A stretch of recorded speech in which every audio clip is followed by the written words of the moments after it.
بسم اللہ الرحمن الرحیم۔ عزیزان مان، آج فروری 1983 کی 11 تاریخ ہے اور درس قرآن کریم کا آغاز سورہ الرحمن کی آیت 60 سے ہو رہا ہے، 55/60۔ آپ کو یاد ہوگا کہ سابقہ صورتوں میں، سابقہ آیات میں جنتی زندگی کی مختلف آسائشوں، نعما اور نوادرات کا ذکر ہوتا چلا آ رہا تھا۔ اس دنیا میں اس معاشرے کا کہ جسے ہم جنت کی زندگی کہہ کر پکاریں، اور پھر اگلی دنیا میں جا کے تو وہ تسلسل ہوگا، اس کے متعلق تو ہم کچھ سمجھ نہیں سکتے۔ وہ مثالاً بیان ہوگا، اور یہاں اگر جنتی معاشرہ قائم ہوگا تو اس کے متعلق قرآن کی تفصیلات ہوں گی، مردوں عورتوں دونوں پر مشتمل ہوگا۔ تو یہ ذکر کرتے ہوئے آج کی آیت جو سامنے ہمارے آتی ہے، اس کے عوامی لیکن غلط مفہوم نے عجیب قسم کی غلط فہمیاں اور پیچیدگیاں پیدا کر رکھی ہیں۔ آیت ہے حل جزاء الاحسان الا الاحسان۔ عام ترجمہ کیا جاتا ہے کہ احسان کا بدلہ احسان ہے، یعنی کوئی ضرورت مند کسی وقت آپ کے پاس آیا، آپ نے اس کی مدد کی تو یہ اس پر احسان ہوا۔ اب وہ جب تک اس احسان کا بدلہ اتار نہ لے، یہ اس احسان کا بوجھ اس کے سر پر سوار رہا۔ اب وہ آپ کا بے دام غلام بن گیا، ہر معاملے میں جیسے آپ کہیں ویسا اسے کرنا ہوگا۔ عام طور پہ آپ نے سنا ہوگا کہ وہ دیکھیے صاحب اس شخص کو، طوطا چشم، احسان فراموش، محسن کش، کس طرح آنکھیں پھیر لی، کل آیا تھا ابھی روتا ہوا، اور آج کہہ رہا ہے کہ نہیں صاحب ووٹ تو میں اسے دوں گا جسے میں اچھا سمجھوں گا، لیجئے۔ یہ صورت ہے ان لوگوں کی۔ میاں زمانہ ہی ایسا آ گیا ہے صاحب، یعنی ایک دفعہ احسان کر دیا کس پہ اس کا نام احسان کر دینا کر دیا۔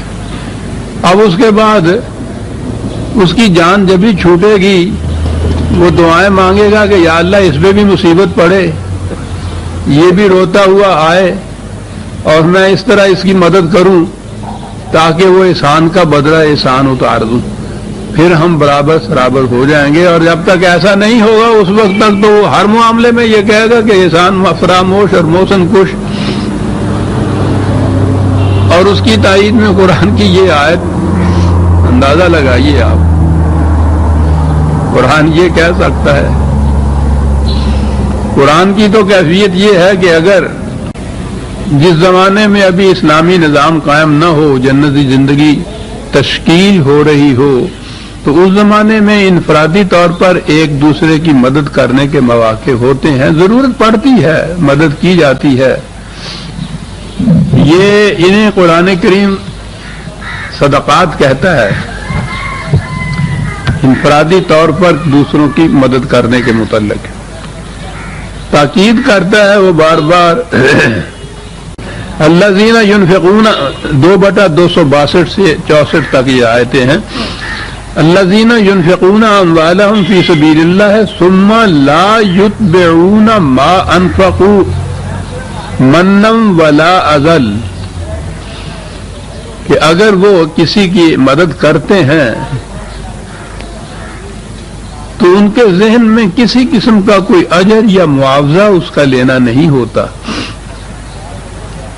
وہ اپنی زندگی کا فریضہ اسے سمجھتے ہیں کہ اس طرح سے کہا یہ کہ اس طرح سے مدد کی، اور اس کے بعد اب جس کی مدد کی ہے یہ نہیں کہ کسی طرح بھی اس کی اذیت قلبی کا موجب بن جائے، یعنی اگر جتا بھی دیا کسی وقت آپ نے اس کو تو اس سے بھی اس کے دل کو کوفت پہنچے گی، وہ اس میں ذلت محسوس کرے گا، تو کہا کہ اس طرح سے کسی کی مدد کرے، اور پھر اس کے بعد یہ کیفیت ہو کہ کوئی حرکت بھی ایسی سرزد نہ ہونے پائے جس سے اس شخص کو کسی قسم کی اذیت پہنچے، تکلیف پہنچے، دل گرانی پہنچے، بالکل یہ نہ ہو۔ اگر یہ کیفیت ہے خرچ کرنے کے بعد، تو پھر یہ کہا کہ لہم اجرہم عند ربہم، وہ اجر جو اس کا ہے وہ تو اس کے عمل کے اندر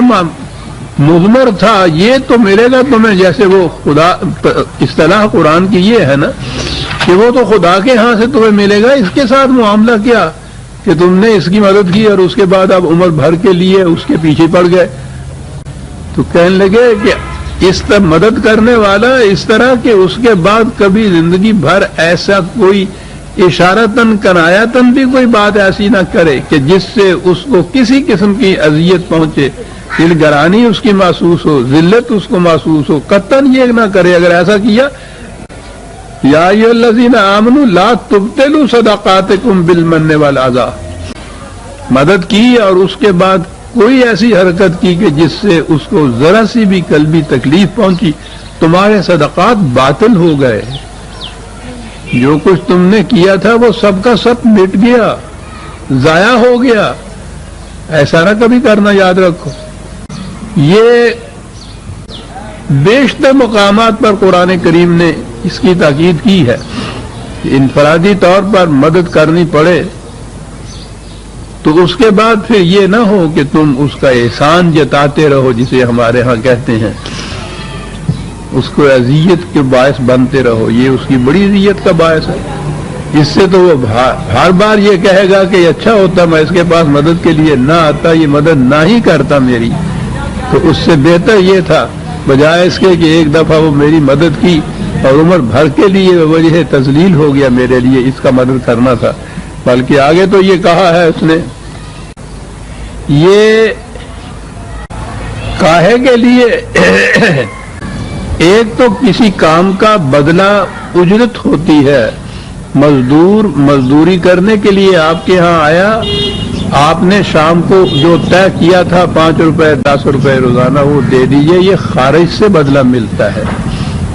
اور جو میں کہا کرتا ہوں کہ آپ صبح سیر کے لیے جاتے ہیں 2-3 میل مسافت طے کرتے ہیں، وقت بھی طے کرتے ہیں، تو اس کے بعد کسی سے آگے کہتے نہیں ہے کہ مجھے 10 روپے دو، میں 3 میل کا سفر کر کے آیا ہوں۔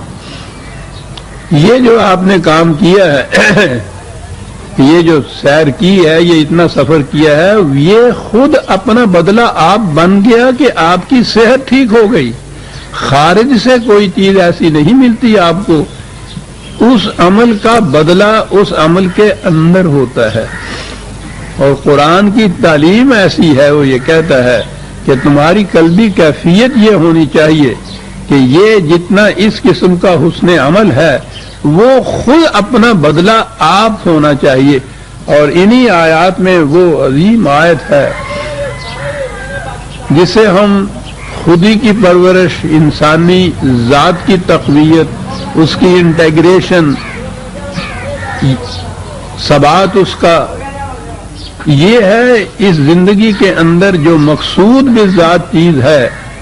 ایک تو یہ طبعی زندگی ہے، طبعی زندگی کی ضروریات کا پورا ہونا تو ضروری ہے، کھانا پینا سونا افزائش نسل، لیکن اصل شے تو انسان کی ذات کی پرورش اور نشو و نما اور استحکام اور فروغ اور اس کا آگے بڑھنا ہے۔ کہا کہ یہ جو کسی دوسرے کی مدد تم کرتے ہو، اس کا مقصد یہ ہوتا ہے، یہ 2/265 آیت بڑی اہم آیت ہے۔ مقصد اس کا یہ ہوتا ہے تثبیتم من انفسہم، اپنی ذات کے ثبات کے لیے تم یہ کر رہے ہو، اس کے لیے نہیں کچھ کر رہے کہ اس سے تم اس کا بدلہ چاہو۔ یہ ایک بڑی اہم چیز ہے۔ انسانی ذات ہر انسانی بچے کو ملتی ہے غیر نشو و نما یافتہ شکل کے اندر۔ انسانی زندگی کا مقصد اپنی ذات کا استحکام، اس کی نشو و نما، اس کا آگے بڑھانا ہے۔ اور یہ جتنے ہمارے حسنہ جنہیں کہا جاتا ہے ان کے معنی یہ ہے کہ اس سے انسان کی اپنی ذات کی نشو و نما ہوتی ہے. تثبیتاً، کتنا عجیب لفظ قرآن نے کہا، ثبات ہے اس کا. اور یہ تو میں نے کہا کہ اس دور میں بھی ہمارے ہاں سائیکالوجی جہاں تک پہنچی ہے وہ یہ ٹرمز استعمال کر رہی ہے جو قرآن نے، انٹیگریشن اس کے لیے جو انہوں نے استعمال کیا ہے یہ ٹرم، تو یہ چیز ہے، استحکام ہے، یہ ثبات ہے، یہ انسانی ذات کا. ڈس انٹیگریٹڈ ہو جاتی ہے وہ انحلال سے، اور تثبیت اس کو حاصل ہو جاتی ہے، ثبات حاصل ہوتا ہے، حاصل ہوتی ہے اس کو ان کاموں سے جن کو قرآن نے ہمارے حسنہ کہہ کر پکارا ہے. تثبیتاً لانفسہم، مقصد ان کا اپنی ذات کا استحکام ہے، یہ اس سے حاصل ہوتا ہے. اس لیے کسی کے لیے جو آپ نے کوئی کی مدد کی ہے تو اس مدد کا بدلہ اس سے بدلہ کاہے کے لیے چاہنا، وہ تو سوال نہیں، وہ تو تمہارے اس عمل کے اندر بدلہ تھا، تمہاری ذات کی نشو و نما اس سے ہو گئی، تمہیں اس کا بدلہ مل گیا. یعنی یہ بڑی عجیب چیز ہے قرآن کا یہ جو انداز ہے نا کہ حسن عمل کا یا کسی کے لیے کچھ کرنے کا بدلہ اس سے چاہنا یا کسی اور سے چاہنا یا خارج سے چاہنا، یہ تو مزدوری ہے، یہ تو کاروبار ہے. اصل تو یہ چیز ہے کہ یہ چیز تم نے کی تمہاری ذات کی تقویت کا، ثبات کا، استحکام کا موجب بن گیا یہ، اور بدلہ تمہیں مل گیا. وہ کہتا ہے کہ یہ مومنین کا تو شعار یہ ہوتا ہے 76/9 76/9 بڑی اہم آیت ہے وہ بھی. جی کہتا ہے یہ وہ لوگ ہیں، یہ جماعت مومنین والے، وہ اگر کسی سے کوئی مدد کرتے ہیں تو اسے کہتے ہیں کہ لا نرید منکم جزاء ولا شکورا، جو کچھ ہم نے تمہارے لیے کیا ہے اس کا کوئی بدلہ تم سے لینا تو ایک طرف رہا، ہم تو شکریہ کے بھی متمنی نہیں ہیں، نہ ستائش کی تمنا نہ صلہ کی امید، شکریہ تک کے بھی متمنی نہیں ہے کہ تم ہمارے لیے شکریہ ہمارا ادا کرو. تو یہ کہے گا کہ میں نے تمہارے لیے کچھ نہیں کیا ہے جو تم شکریہ میرا ادا کرو، میں نے اپنی ذات کے لیے یہ کیا ہے. یعنی اس مقام تک پہنچاتا ہے قرآن. باہمی تعاون جسے کہتے ہیں آپ، معاشرے کے اندر ایک دوسرے کی مدد کرنا، یہ تو ضروری ہوتا ہے. معاشرے کے اندر ایک کو دوسرے سے کام پڑتا ہے، لیکن اس کام کے لیے قرآن اس مقام تک لے جاتا ہے جماعت مومنین کو یا ایک عبد مومن کو کہ وہ کسی دوسرے کے لیے اگر کوئی کام اس قسم کا کرتا ہے تو سوال ہی نہیں پیدا ہوتا کہ وہ اپنے ذہن میں یہ بات رکھے کہ اس کا بدلہ اس سے مجھے کچھ ملے گا. وہ اس کے شکریہ تک کبھی متمنی نہیں ہوتا. اب یہ اس آیت کے معنی پھر کیا ہوا؟ الجزاء الاحسان الا الاحسان. عجیب چیز ہے، قرآن کریم نے جتنا یہ پروگرام دیا ہے انسانوں کو، مقصود اس سے یہ ہے حسن جسے آپ کہتے ہیں، حسن عمل آپ کہتے ہیں، حسنات آپ کہتے ہیں. قرآن نے یہ سارے الفاظ اسی سے لیے ہیں. اور حسن کے معنی ہوتا ہے صحیح توازن کسی چیز کا، بیلنس کسی چیز کا. بیلنسڈ پرسنالٹی جو ہے وہ ہے قرآن کے نزدیک جو اس معیار پہ پوری اترتی ہے اس نے عمل کے تھے. تو معنی اس آیت کے یا اس سے متعلقہ آیات کے یہ ہے کہ کہیں تم نے دیکھا کہ کسی کا توازن بگڑ رہا ہے تو تم نے اس کے توازن کو ٹھیک کر دیا، اس کا توازن ٹھیک ہو گیا، تمہیں اس کا بدلہ مل گیا. احسان کے معنی ہے بگڑے ہوئے توازن کو صحیح کر کے اس کا حسن پیدا کر دینا اس میں. تو تمہیں یہ اچھا نہیں لگا تھا نا، اور بگڑے ہوئے توازن تو چھوڑ دیجئے، ذوق سلیم رکھنے والا تو کہیں سے گزرے، تصویر ٹنگی ہوئی ہو اور وہ ذرا ٹیڑھی ہو تو وہ اس کو بدنما نظر آئے گی. وہ چلتے ہوئے اگر اس کو ذرا سا یوں کر کے اس کو صحیح کر دیتا ہے تو وہ خوش ہو جاتا ہے کہ صحیح ہو گئے. کہا کہ اس کا توازن بگڑ گیا تھا، تم نے اس کا توازن ٹھیک کر دیا تو یہ بدلہ مل گیا اس کا. کس مقام پہ قرآن لے جاتا ہے عزیزان والے انسانوں کو. بگڑے ہوئے توازن کو صحیح کر دینا احسان ہے، اور اس کا بدلہ یہ ہے کہ وہ تم چاہتے تھے کہ یہ صحیح ہو جائے، اس کا حسن قائم ہو جائے، اس کا بیلنس صحیح ہو جائے، وہ ہو گیا صحیح. یہی تو تم چاہتے تھے تو بدلہ تو مل گیا تمہیں. حل جزاء الاحسان الا الاحسان. ان بیلنس کا بیلنس ٹھیک کر دینا بجائے خیش اس کا بدلہ ہے. پتہ نہیں کن لوگوں کی باتیں ہیں اور کہاں ہیں. کئی مقامات پر اس نے ان چیزوں کو کہا ہے.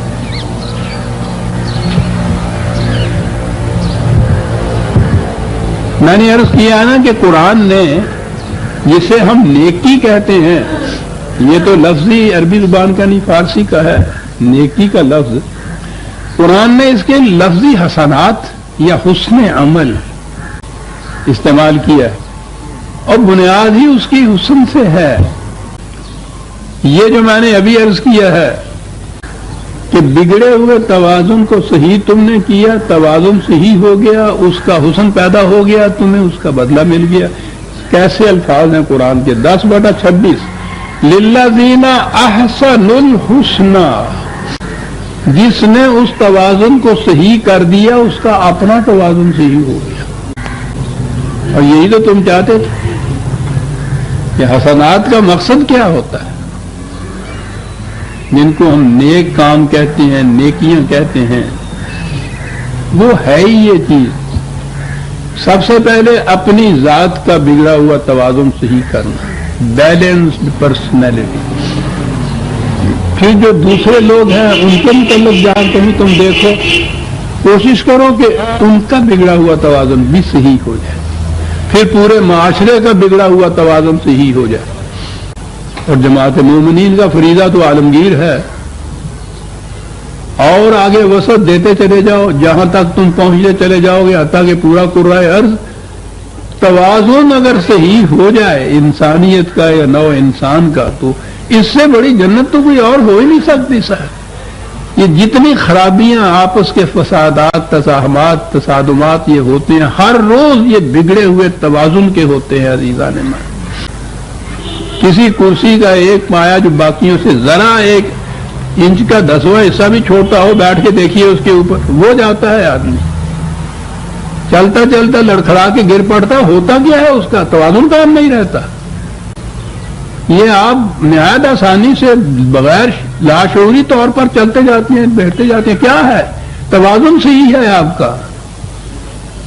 ذرا توازن بگڑا اور لڑکھڑائے آپ اور گرے تو قرآن سارا زور اس پہ دیتا ہے. صحت نام ہی حسن توازن اس کا. آپ کے قوا کے جو اندر توازن ہے وہ اگر صحیح رہے تو اس کا نام صحت ہے. اس میں اگر ذرا کہیں کمی بیشی ہوتی ہے کسی خلط کے اندر تو اس کا نام مرض ہے. علاج نام اس کا ہے کہ وہ جو اندر بگڑا ہوا توازن ہے مختلف اخلاق میں، ان کو وہ درست کر کے تو توازن ٹھیک کر دیتے ہیں. جب میں نے پچھلی دفعہ بھی عرض کیا تھا کہ یہ دوائیاں جو نسخوں سے علاج کرتے تھے ہمارے حکماء، اب بھی جو دوائیاں دی جاتی ہیں، اجزاء جو ہیں وہ تو آسانی سے لکھ دیتے تھے. اعضاء میں نے ان کے متن میں بیٹھ کے دیکھا ہے دلی کے حکماء کے ہاں، تشخیص بھی بڑی آسانی سے کر لیتے تھے، نسخہ بڑی آسانی سے بول ہی دیتے تھے. ساتھ نسخہ نویس ہوتا تھا. نسخہ لکھنے کے بعد وہ نسخہ ان کو دکھاتا تھا اور وہاں وہ سوچ میں پڑ جاتے تھے کہ 3 دانے منقے کے نہیں، 5 دانے، 3 ماشے کے لیے یہ اس کو 6 ماشے کر دیجیے. میں نے یہ بھی دیکھا ہے، بڑے اچھے حکیم ہوتے تھے. یہ طب میرا اپنا مشغلہ بھی رہا ہے کہ انہوں نے آگے کہا مریض نے کہ جی یہ میں لے تو گیا تھا نسخہ، کچھ آرام نہیں ہوا. میں نے کس طرح سے پیا تھا؟ کہنے لگے کہ جی وہ جوش دے کے آپ نے کہا تھا نا کہ پی لینا، جوش دے کے بھاپ نکل گئی تھی. کہنے کے ہاں. کہنے لگے نہیں، بھاپ نکال دینا، کنکنا کر کے پی لینا، پھر آنا کل اور اس آیا اور اس نے کہا کہ جی آج تو آرام ہو گیا مجھے. ذرا سا توازن بگڑا ہوا تھا، وہ ذرا سا زیادہ تیز گرم اس نے پیا تھا. انہوں نے اس کو وہ کنکنا کہتے تھے اپنی دلی کی زبان میں. بھاپ نکال کے پی لینا، کنکنا کر کے پی لینا. یعنی یہ چیزیں جو ہیں بڑی چھوٹی چھوٹی چیزیں ہیں، اثر بڑا دور تک جاتا ہے. ان کا توازن بگڑنا ہے نا ایک چیز کا. کئی دفعہ تو اتنا ہی کرتے تھے کہ وہ 4 دانے منقے کے بجائے 3 دانے کر دیتے تھے سر. اصل چیز جو تھی نا، اس کو اوزان جسے وہ کہتے ہیں نسخے کے مختلف اجزاء کا، اصل حکمت یہاں آتی تھی ان کے ہاں کہ ان کے مختلف اجزاء میں توازن قائم رکھا جائے. تو یہ جو ہے توازن قائم رکھنا، یہ ہے حسن پیدا کر دینا. اسی کو حسنات کہتے ہیں، اسی کو حسن عمل کہتے ہیں، اسی کو الاحسان کہا گیا ہے. ہر جزاء الاحسان الا الاحسان. ایک اور آیت لی ہے اس سلسلے میں، یہ تھی 10/26. یہ خود قرآن کریم کے متعلق ہے، پوچھا گیا. بڑی عظیم آیت ہے. 16/30. وَقِيلَ لِلَّذِينَ اتَّقَوْا مَاذَا أَنزَلَ رَبُّكُمْ.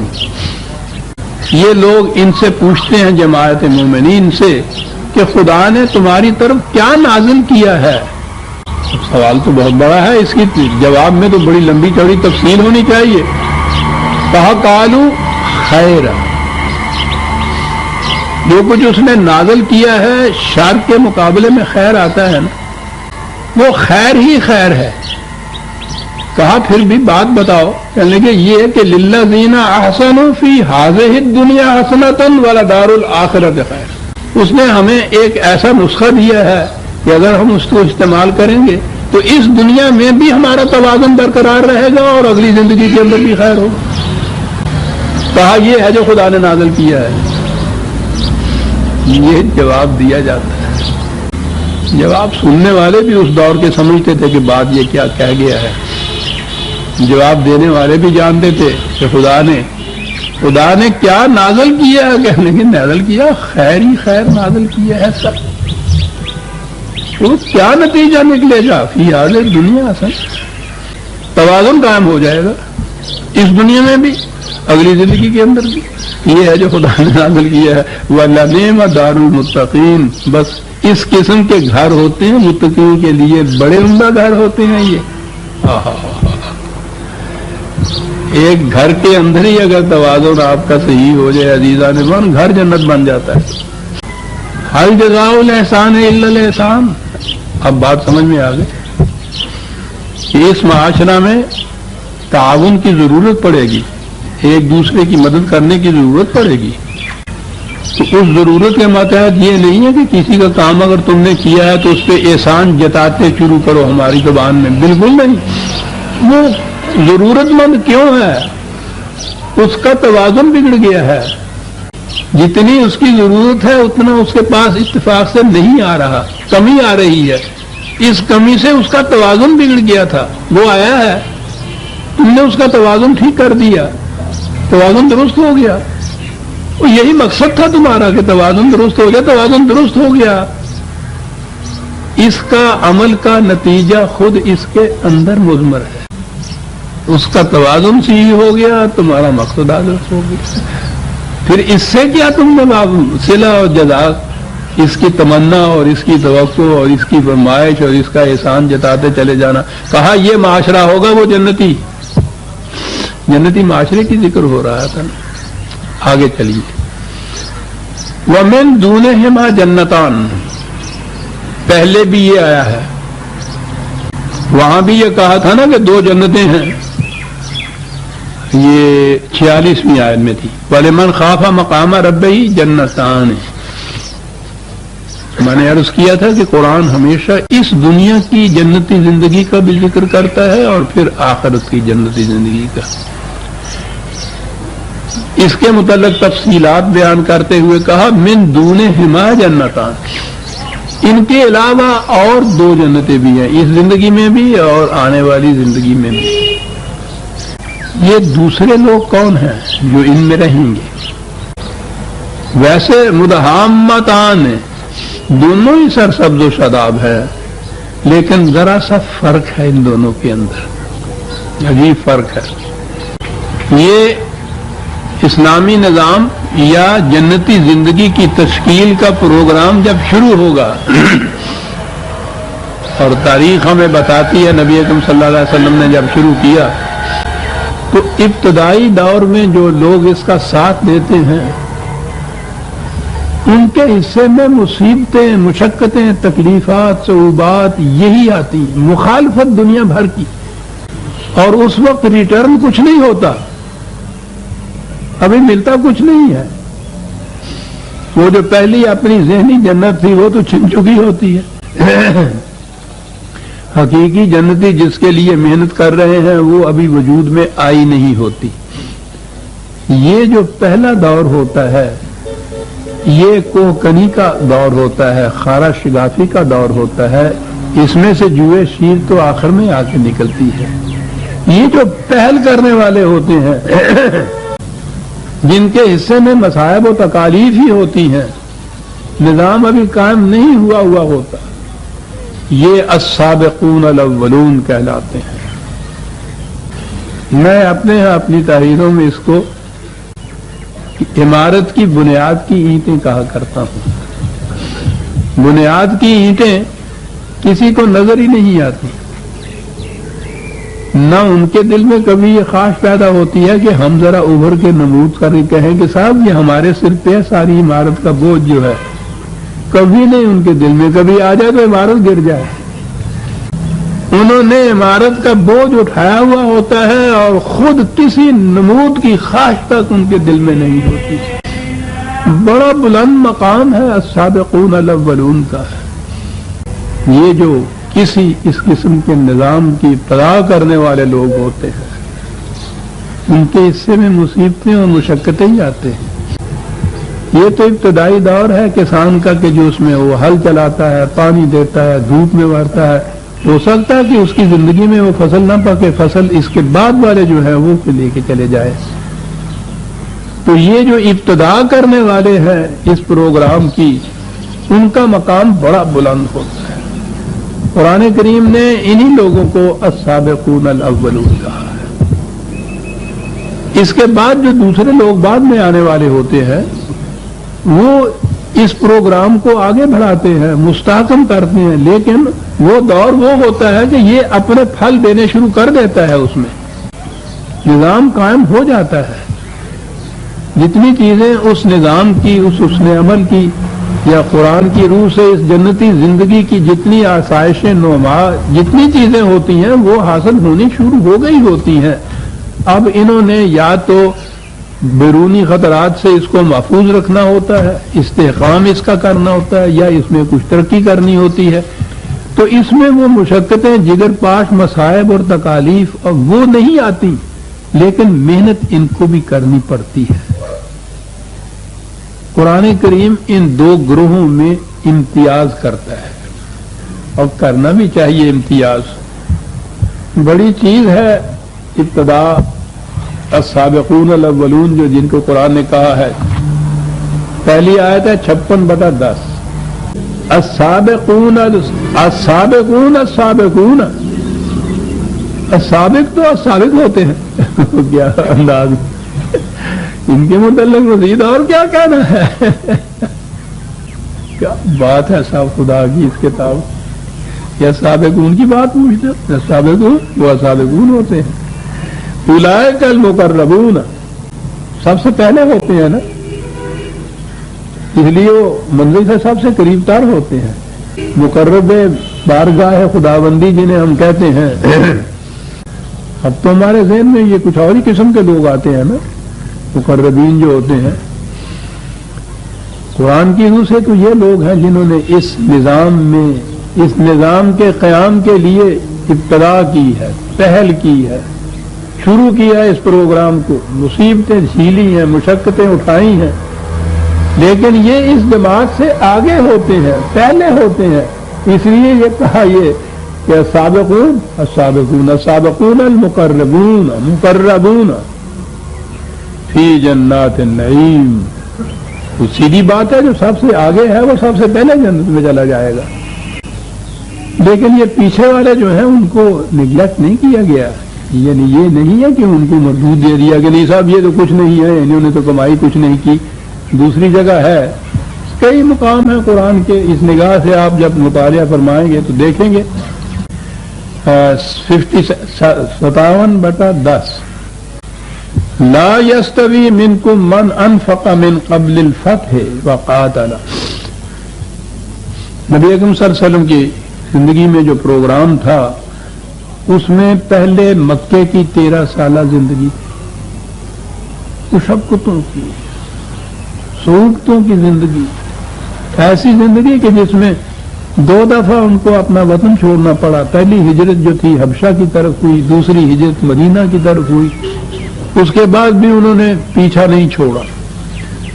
مسلسل 7 سال تک مدنی زندگی میں بھی نبی اکرم صلی اللہ علیہ وسلم کو بڑے بڑے جنگ، چھوٹی چھوٹی جھڑپیں یہ ملائیں تقریباً 80-82 کے قریب بن جاتی ہیں 7 سال کے عرصے میں. اب اس سارے دوران میں یہ جماعت جو تھی، آپ سوچئے کہ کتنی قربانیاں اس جماعت نے یہ دی. اس کے بعد فتح مکہ جو ہے وہ ہے مقام جس میں پھر یہ پہلا دور ختم ہوتا ہے اور دوسرا دور آتا ہے جس میں یہ جنگ نہیں پھر کوئی اور ہوئی تھی 1-8 جنگیں، لیکن ان میں کچھ ایسا خطرات نہیں تھے. تو یہ دوسرا دور کب، یہ کتنے دنوں کا دور ہے؟ رسول اللہ صلی اللہ علیہ وسلم کی حیات طیبہ میں 3 سال بھی نہیں ہوتے، سن 7 ہجری میں تو مکہ فتح ہوا تھا. لیکن یہ بعد کی زندگی میں بھی یہ جماعت جو آ کے ملے ہیں ان کے ساتھ فتح مکہ کے بعد، انہوں نے بھی قربانیاں دی ہیں. انہوں نے اس کے استحکام کے لیے، اس کے فروغ کے لیے، اس کو آگے بڑھانے کے لیے قربانیاں دی ہیں. لیکن قرآن نے فرق کیا ہے دونوں میں، اور فرق ہونا چاہیے. کہا کہ یہ دونوں برابر نہیں ہو سکتے کہ جنہوں نے فتح سے پہلے اپنا سب کچھ قربان کر دیا، میدان جنگ میں اتر آئے، جانے تک دے دی. اولئک اعظم درجاتم، ان کے درجات یقیناً بہت اونچے ہیں. من الذین، ان کے مقابلے میں انفقوا من بعد وقاتلوا، جو ان کے بعد آئے انہوں نے بھی بہت کچھ صرف کیا، خرچ کیا، انہوں نے بھی جنگیں لڑی، انہوں نے بھی جانیں دی. یعنی یہ دونوں کے درجات کا تفاوت جو ہے اس کو تو بیان کیا، لیکن اندازہ لگائیے قرآن کا. وَكُلًّا وَعَدَ اللَّهُ الْحُسْنَى، ویسے خدا کا جو وعدہ حسنہ ہے یہ سب کے ساتھ ہے. وَاللَّهُ بِمَا تَعْمَلُونَ خَبِيرٌ، ہمیں معلوم ہے کہ کون کیا کرتا ہے، کس وقت کرتا ہے. درجات جو ہیں یہ 2، اس میں تو امتیاز پیدا کر دیا، پہل کرنے والے اور بعد میں آنے والے. لیکن سب کے ساتھ کہا وعدہ حسنہ ہمارا موجود ہے. تو اب یہ 2 گروہ ہو گئے قرآن کی روح سے. تو پہلا جو تھا اس کے لیے تو وہ جنت اولا جس کا پہلے ذکر کیا گیا تھا، اور کہا کہ اس کے علاوہ بھی 2 جنتیں ہیں، یہاں کی بھی وہاں کی بھی. اور یہ 2 گروہ ہیں، السابقون الاولون کا اور یہ دوسرا جو ان کے بعد آ رہا ہے، یہ بھی اہل جنت ہیں. ان کی زندگی کی یہاں جنت کی زندگی ہوگی. اب یہ علی ربکما تکذبان دہرائے چلا آ رہا ہے. مدعامتان، یہ جنتیں بھی سرسبز و شاداب ہیں، ان میں بھی پھل ملتا ہے. اب یہ علی ربکما تکذبان. آگے ایک بات آتی ہے، میں نے اس دن عرض کیا تھا جہاں قرآن نے کہا تھا کہ اس میں چشمے ہیں بہنے والے، جاری چشمے. میں نے کہا تھا کہ ویسے پانی کے متعلق تو قرآن نے کہا ہے اور اب سائنس کہہ رہی ہے وجعلنا من الماء کل شیء حی، زندگی کا مدار پانی پہ ہے. اور پھر عربوں جیسی قوم میں تو پانی جو ہے اس کی قیمت ہی کچھ نہیں ہو سکتی. سر بہت نادر نایاب شے تھی ان کے ہاں پانی جو تھا. تو اس لیے جہاں 9 ماہ کا ذکر قرآن کرتا ہے وہ اپنی پہلی مخاطب قوم کو سامنے رکھ کے کرتا ہے نا. سایہ دار درخت، پانی، نخلستان، یہ سارا کچھ گرمی نہیں ہوگی، سایہ ہوگا، یہ سارا کچھ ہوگا۔ اس قوم کو مخاطب کر کے جو چیزیں ان کے نزدیک آسائش کا مدار ہو سکتی تھی نا، ان کا ذکر کیا ہے۔ ٹھنڈی ٹھنڈی چھائے، میں نے کشمیر میں حضرت بل میں وہاں کا ملا واحد جو تھا اس کو واز کرتے ہوئے اس وقت تھا، پاس والے سے پوچھتا جاتا تو کہنے لگا کہ وہ ہے جنت کو ہے بھائی، وہ اتنی بڑی کانگڑی ہوگا، اس میں بہت آن ہوگا، وہ تاپتے ہوں گے اور اسی ہم جلا لیے ہوئے، بالکل ٹھنڈ نہیں لگے گا، بالکل سردی نہیں لگے گا۔ تو ان کو تو سمایا کہ ایسی جنت میں تو جانا چاہیے۔ تو اگر وہاں وہ کہتا کہ وہاں بڑا سایہ ہوگا، گہرا، ٹھنڈی چھاؤں ہوگی، یخ پانی ہوگا، وہ کہتے یا اللہ اس سے تو جہنم بہتر ہے۔ اس طرح کبھی کہا کرتا ہوں کہ اگر حضور ادھر مبعوث ہوتے تو جہاں قرآن نے کھجوروں کا ذکر کیا یقیناً آم کا ذکر کرتا۔ یعنی یہ انداز، یہ جو اولی مخاطب قوم ہوتی ہے سب سے پہلے تو اس کو تیار کرنا ہوتا ہے، تو اس کے بہار کے مطابق یہ باتیں کی جاتی ہیں۔ پانی میں کہہ رہا تھا کہ ان کے نزدیک بھی اتنا یہ اہم تھا، ویسے ساری دنیا کے لیے، زندگی کے لیے پانی بڑی چیز ہے، اور جو مثال دیتا ہے قرآن اس میں اس کا صحیح مقصد ہوتا ہے۔ وہاں عیناً جاریتاً کہا تھا، تو میں نے بتایا تھا نا کہ اس لیے کہا ہے کہ چشمے کا پانی ہم دیتے ہیں، اس کو بہتے ہوئے رہنا چاہیے ہر ضرورت مند کی ضرورت پورا کرنے کے لیے۔ جو ہی آپ نے بند لگایا اس کے اوپر ممنوعاً ہو گیا، یہ ممنوع، یعنی وہی پانی میں نے بتایا تھا نا الماعون کا کہ ویل للمصلین الذین هم عن صلاتهم ساہون الذین هم یراؤون، تباہی ہے ان نمازیوں کے لیے کہ جو نماز کی محسوس حرکات کو ہی سمجھتے ہیں کہ یہ صلاۃ کا فریضہ ادا ہو گیا۔ وَيَمْنَعُونَ الْمَاعُونَ، اور اس جاری پانی کے چشمے کو جو ہر ایک کی ضرورت کے لیے بہتے رہنا چاہیے بند لگا کے روک لیتے ہیں۔ جن چیزوں پر زندگی کا مدار ہے انہیں نوع انسانی کے لیے کھلا رکھنے کی بجائے ان کو بند لگا کے روک لینا اور سمجھنا کہ ہم جو نماز پڑھ آتے ہیں تو فریضہ ادا ہو جاتی ہے۔ ویل للمصلین، تباہی ہے ان مسلین کے لیے۔ اندازہ لگائیے عزیزان من، جرم کیا ہے؟ یمنعون الماعون، جن چیزوں پہ زندگی کا مدار ہے ان کو بہتے پانی کی طرح رہنا چاہیے، اس پہ بند نہیں لگنا چاہیے۔ تو وہاں یہ بات بتائی تھی۔ یہاں ایک چیز اور بتائی ہے، اس پہ تو پوچھو نہیں، انسان آش کا رکھتا ہے۔ یہاں کہا ہے فیہما عینان نضاختان، تو میں کیا سمجھاؤں، کیا بات ہے آگے اس بات۔ ٹھیک ہے، ندی بہتی چلی جاتی ہے، رواں رہتی ہے، یہ بھی زندگی ہے۔ میں سوچ رہا ہوں کہ بات اس سے شروع کروں جو مقصد ہے یا مثال سے شروع کروں بات۔ اسلام کی یہ بنیادی فلسفی ہے، انسانی زندگی ایک تو یہ مادی پیکر، فزیکل لائف، فزیکل باڈی اس کے اندر ہے، اس کی فزیکل ضروریات ہیں، مادی ضروریات ہیں، نہایت ضروری ہیں، زندگی اسی سے قائم رہتی۔ لیکن زندگی یہی نہیں ہے، یہ حیوانی سطح کی زندگی ہے۔ انسان میں ایک اور شے بھی ہے جسے اس نے اس کی ذات، اس کا نفس، اس کی خودی کہا ہے۔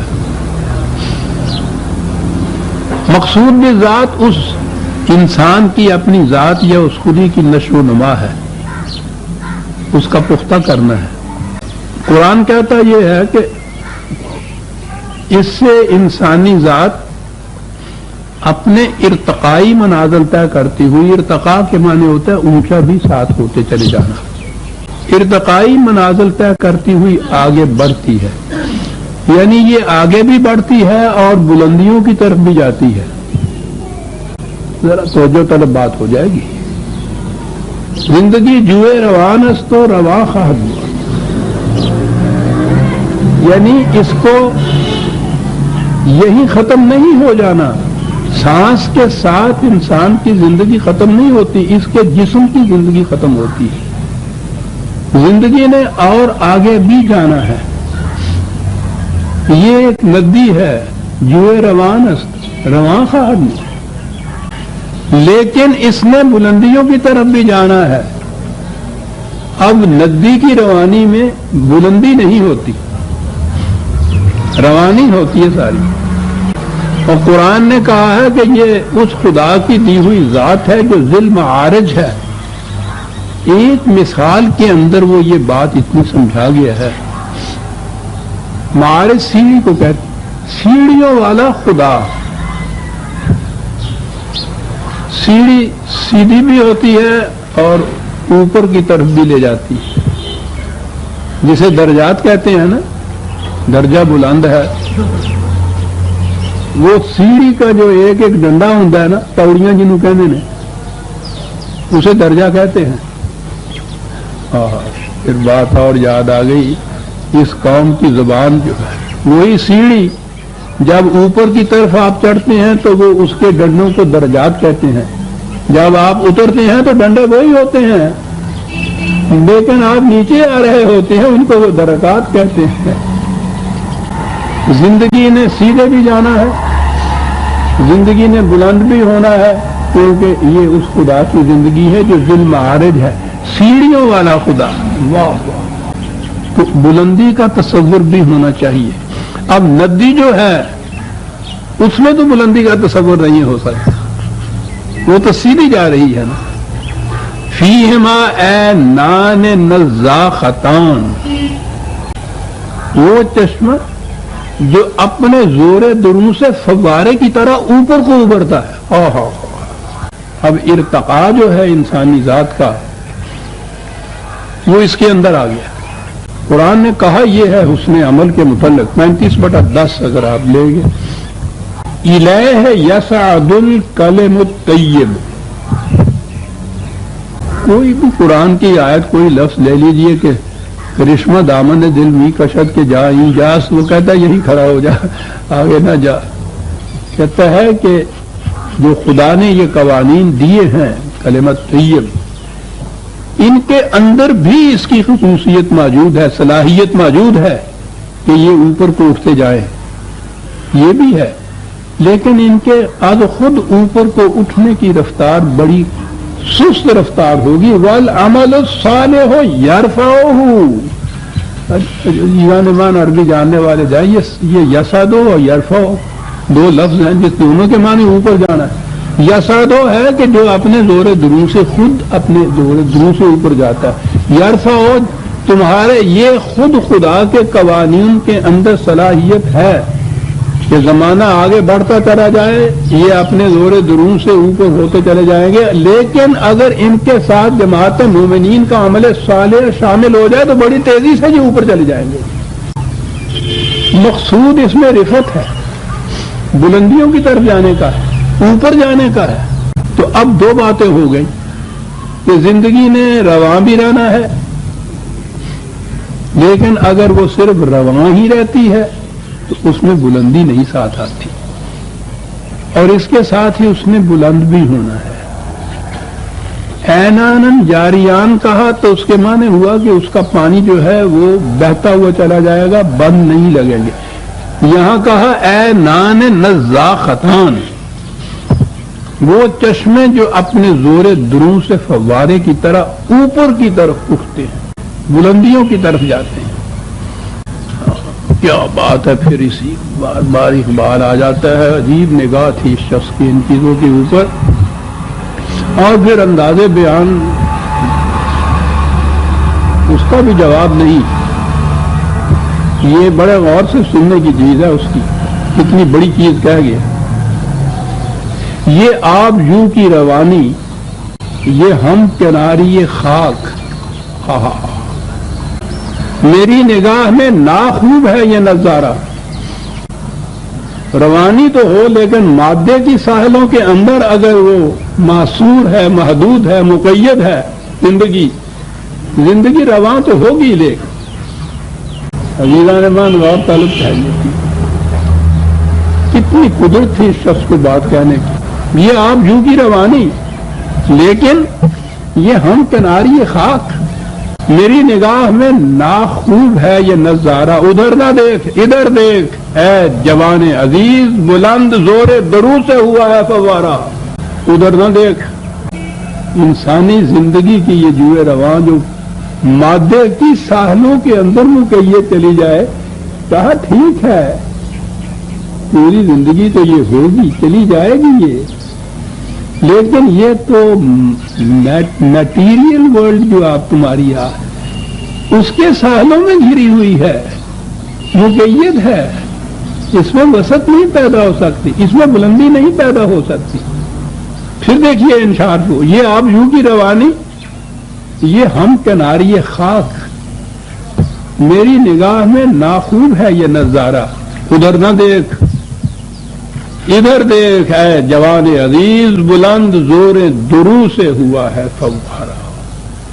یہ ندی کو کسی نے اچھال کے اونچا نہیں کیا، اب یہ زور درو سے جو ہوا ہے کہ یہ تمہارے اپنے اعمال ہیں، تمہاری اپنی ذات کی قوت ہے کہ جس سے یہ ارتقائی منازل طے کرتی ہوئی آگے چلی جائے گی۔ بلند زور درو سے ہوا ہے فوارہ۔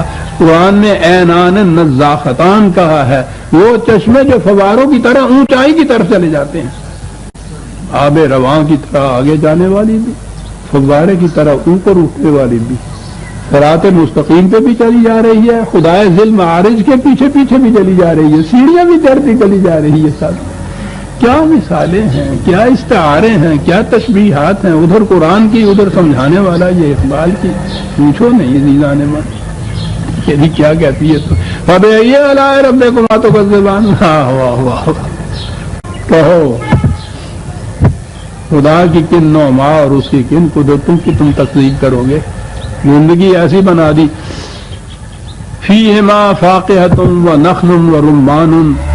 اب وہ زندگی کی جو تفصیلات ہیں ان باغات کی کہ اس کے اندر کھجوریں ہیں، انار ہیں، بڑے بڑے مختلف قسم کے پھل ہیں۔ فَبِأَيِّ آلَاءِ رَبِّكُمَا تُكَذِّبَانِ۔ اور پھر فِيهِنَّ خَيْرَاتٌ حِسَانٌ۔ پچھلی دفعہ میں نے یہ عرض کر دیا تھا کہ وہ حوروں کے معاملے میں ہمارے ہاں والوں نے کتنا مسخ کر کے رکھ دیا ہوا ہے، وہی جو میں نے کہا تھا کہ بیچاروں کے اعصاب پہ عورت ہے سوار، ایسا اب تو نظر آتا ہے کہ شاید ان کی موت عورتوں کے ہاتھوں سے آنے والی ہے۔ وہ کہتے ہیں ہمارے اس دور کے نئے مجدد جو پیدا ہوئے ہیں، وہ کہہ رہے ہیں کہ عورتوں کی حکومت میں تو انسان کو زندہ رہنے کی بجائے مردوں کو مر جانا چاہیے۔ میں نے کہا اچھا ہی ہے، پس کم جہاں پاک۔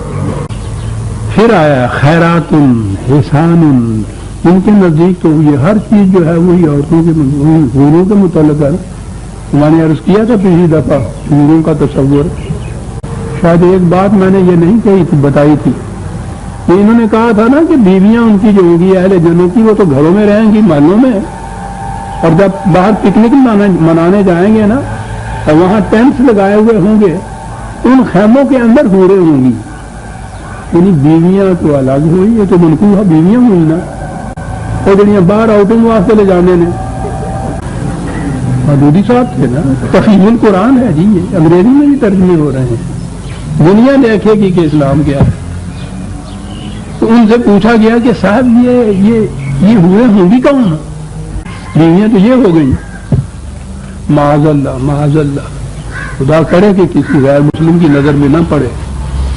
انہوں نے لکھا ہے وہاں کہ یہ غیر مسلم کفار کی وہ بچیاں جو چھوٹی چھوٹی مر جائیں گی تو ان کو تو خدا جہنم میں تو بھیجے گا نہیں، ان کو وہاں جوان کر کے ان مومنوں کو سپرد کر دی جائیں گی، یہ ہوں گی جو پکنک میں ساتھ جائیں گی۔ میرے اللہ، کون باپ ہے جس کی کوئی بیٹی چھوٹی نہیں فوت ہو گئی، اور کون اس کو سن سکے گا کہ اس کی اس بیٹی کو جوان کر کے ان کے سپرد کر دیا جائے گا کہ جا کے پکنک منائے۔ لیکن کون کس سے کہے اس دور میں، یہاں تو بات کرنے کو ترستی ہے زبان میری، ورنہ یہ وہ لٹریچر ہے جس کو ضبط ہونا چاہیے، دنیا میں کہیں منہ دکھانے کے قابل نہیں چھوڑتا۔ غیر مسلموں کی معصوم بچیاں جو فوت ہو جائیں گی، ان کو وہاں جوان کر کے ان کے جنتیوں کے حوالے کر دیا، وہ پورا مقصورات فی الخیام میں قرآن بتاتا یہ ہے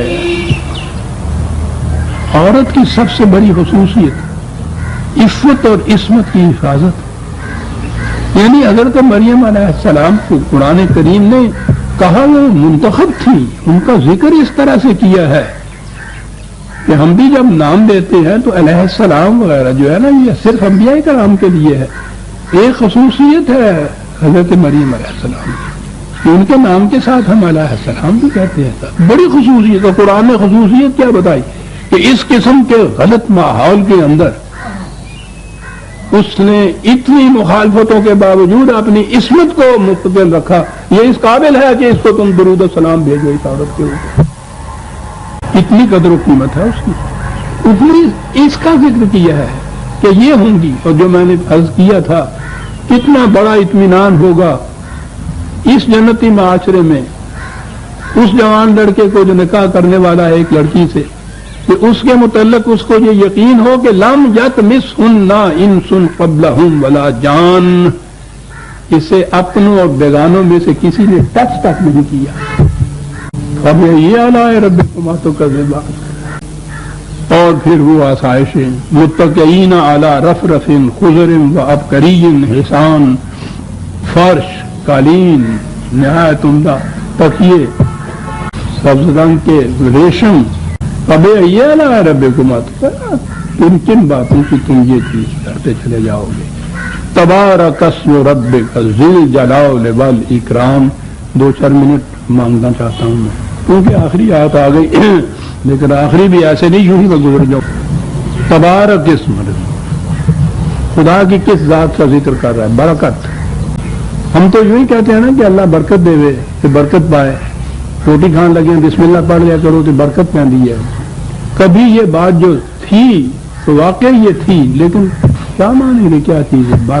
خدا کے متعلق ہے تبارک اسم ربک، برکت والا مبارک نام۔ کیا برکت کے معنی کیا ہوتا ہے؟ عجیب قوم تھی اور عجیب قرآن نے الفاظ چنے ہیں۔ کوئی شے جو اپنے مقام پہ مستحکم بھی ہو اور وہ بڑھتی بھی چلی جائے، پھولتی چلی جائے، تو نشو و نما بھی پاتی چلی جائے، مستحکم بھی ہو نشو و نما بھی پا رہا ہے۔ دیکھا یہ دو متضاد سی چیزیں نظر آتی ہیں، پودا جڑیں اس کی مستحکم ہوتی ہیں، نشو و نما پاتا ہوا اوپر کو چلا جاتا ہے۔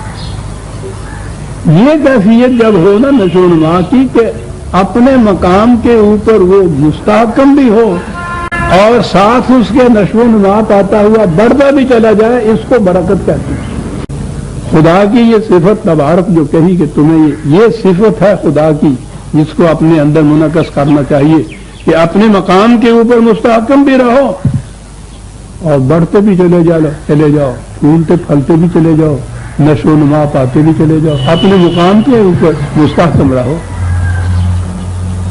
ہم کی پرکاریم پائے در شریعت مستقیم، پائے دیگر سیر افتاد و ملت کر رہے ہیں، پرکار کی طرح کہ ایک اس کا پاؤں اس کے سینٹر کے اوپر جمع ہوا ہو اور پھر دوسرا پاؤں جو ہے ساری دنیا میں گھومتا پھرتا رہے۔ اگر یہ پاؤں ہل گیا اپنے مقام پہ سارا دائرہ ناس ہو جائے گا۔ یہ ہے استحکام کے ساتھ نشو و نما پانا، دو متضاد چیزیں ہیں، اس کو برکت کہتے ہیں۔ یہ ہے خدا کی برکت، رب کا ذل جلال والاکرام۔ میں نے کہا تھا نا کہ اعلیٰ جو آیا ہے اس صورت میں، اب یہ اعلیٰ ربکما تکذبان، اس کا ترجمہ نعمتیں کیا جاتا تھا، تو میں نے کہا تھا کہ یہ جو ہے مقافات عمل میں مجرموں کو گرفت کرنا، ان کو عقوبت لینا، ان کے لیے سزا ہونا، تباہی ہونا، تو یہ کون سی نعمت ہے؟